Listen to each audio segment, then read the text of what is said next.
So, when you look at the seas and oceans on the map, you might think that they just flow into each other. It seems like there's only one big ocean, and people just gave different names to its parts.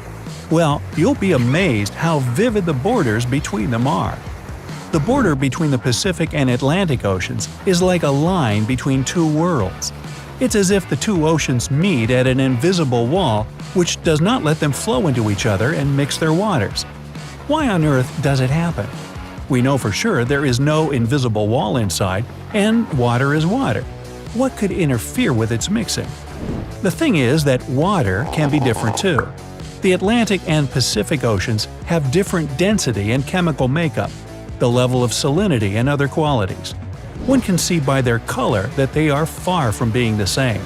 The borders between the two bodies of water with different physical and biological characteristics are known as oceanclines.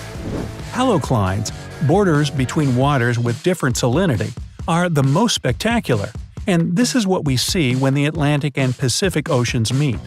The famous explorer Jacques Cousteau found this when he was deep diving in the Straits of Gibraltar.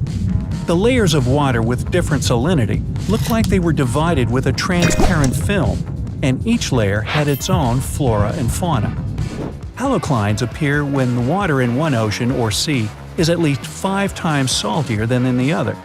You can create a halocline at home if you pour some seawater or colored salty water in a glass and then add some fresh water on top of it. The only difference is that your halocline will be horizontal, and ocean haloclines are vertical. If you remember a couple of basic things from physics, you might argue that a denser liquid should finally end up lower and less dense higher. If that were true, the border between the two oceans would look not like a vertical line but as a horizontal one, and the difference between their salinity would become less obvious the closer they got to each other. So why doesn't it happen here? Well, first, the difference in density of water of the two oceans is not that great for one of them to get down and the other to rise up. And yet, it's enough to not let them mix. Still, another reason is inertia. One of the inertial forces known as the Coriolis force influences objects when they are moving in the system of axes, which, in its turn, is moving too. In simpler words, the Earth is moving, and all the moving objects on it will be acted upon by Coriolis force, deviating from their course. As a result, the objects on the Earth's surface don't move straight on, but deviate in clockwise order in the northern hemisphere and counterclockwise in the southern. But the Earth is moving slowly. It takes a planet a whole day to make a full circle around its axis. That's why the Coriolis effect gets obvious only in long time intervals, with cyclones and ocean flows. And this is why the direction of flows in the Atlantic and Pacific Oceans is different. It also doesn't let them mix. Another important difference between the two oceans' water is the strength of molecules' connection, or surface tensile strength. Thanks to this strength, molecules of a matter hold on to each other. The two oceans have a totally different surface tensile strength, and it also doesn't let them mix.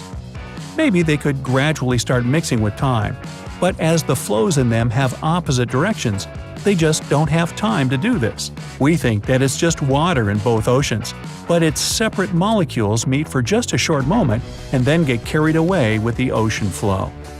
Don't you think, though, that only the Atlantic and Pacific Oceans don't get on well with each other? There are a lot of places on the planet where water in the two seas or rivers doesn't mix. There are also thermoclines, borders between water of different temperatures, like the warm water of the Gulf Stream and much colder North Atlantic Ocean. Chemoclimes are the most amazing ones.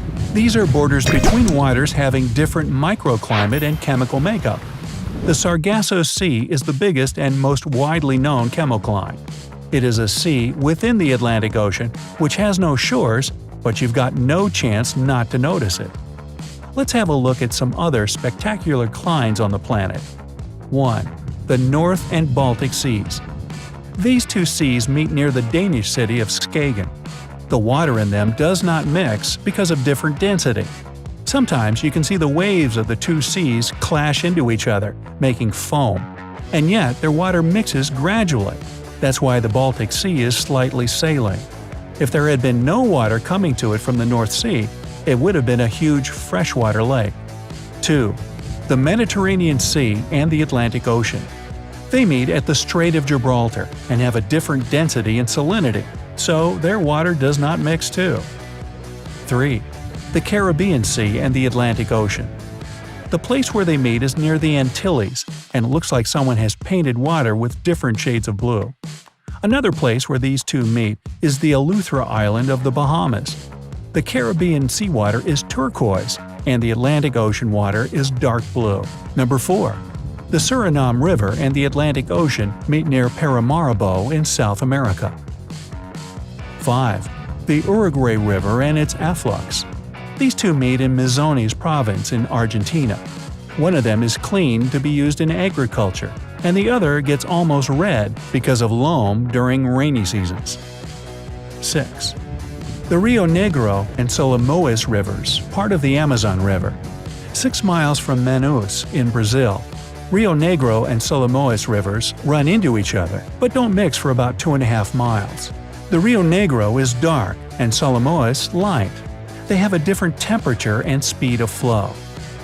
7. Moselle and Rhine. They meet at Koblenz, Germany. Rhine has lighter water and Moselle darker. 8. Ilz, Danube, and Inn. The junction of these 3 rivers is in Passau, Germany. Ilz is a small mountain river to the left, the Danube is in the middle, and Inn is the light river to the right. Inn is wider than the Danube here, but still is its afflux. 9. Alaknanda and Bhagirathi rivers meet in India. Alaknanda is dark and Bhagirathi is light. 10. Irtush and Ulba flow into each other in Kazakhstan near the city whose name you'll never be able to pronounce, nor will I. You give it a shot. The Irtysh has clean water and Ulba cloudy. Number 11.